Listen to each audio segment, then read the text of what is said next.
The great paradox of time. No one seems to have enough time, but everyone has all there is. Ordinary container, probably occupied by pickles or something else interesting. I'm going to do a little experiment. I have here in this container a series of rocks.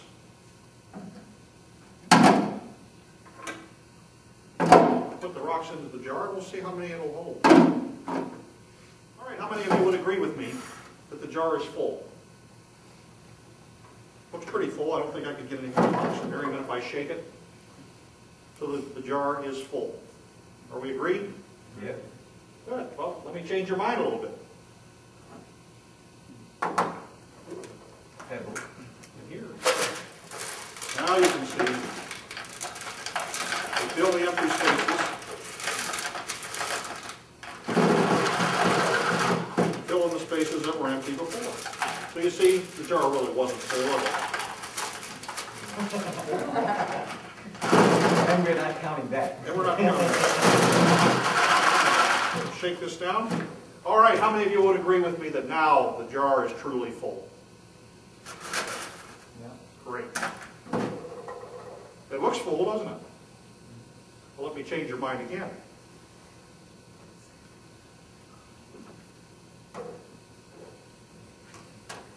In this container, I have some sand.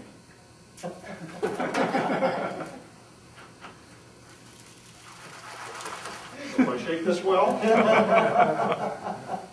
now we'll fill in all of the available space. Would everyone agree with me? The jar truly now is full. Now some of you are looking a little skeptical now. I fooled you twice. And indeed, let me change your mind again. As we fill the jar, it takes up all of the available space that was left by the big rocks, that was left by the little rocks, and it was left even by the sand. And so now we truly have filled every bit of available space. Now how many of you would agree that this jar is now full? Some of you still may be skeptical, I don't know. But I will say, I'm not going to fool you again, the jar is now absolutely full. We can't get anything else in there without it spilling over the side. Now what's the point of this demonstration? Can anybody guess? Well, I've opened this up to several audiences, and sometimes people will say, the point of the demonstration is, no matter how full your life is, you can always squeeze in one more thing.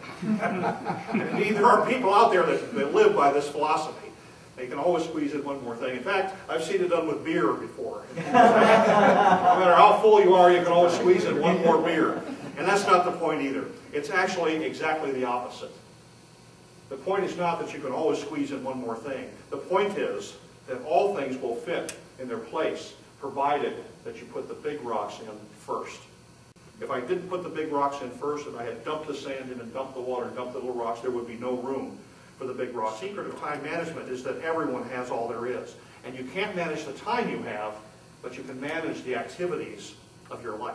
So in this presentation, I'm going to talk about some specific techniques for you to decide what it is that the big rocks represent for you. And we're going to give you some specific techniques so that you can order your priorities to make sure you get the important things done and still leave room for some of the less important. All right, so let's talk about the enemy of good time management techniques, the enemy of good productivity. What is it? Procrastination. Procrastination, exactly. So how do we defeat procrastination? There are several different reasons why we procrastinate, and there are several different reasons why it's a challenge and a problem. So let's talk about them. Number one, how many of you have what I call planning paralysis? Planning paralysis is when you spend more time in the planning process than what the job ever would take in the beginning, to begin with. So here's a technique. I want you to write down W-I-N on your notes. W-I-N.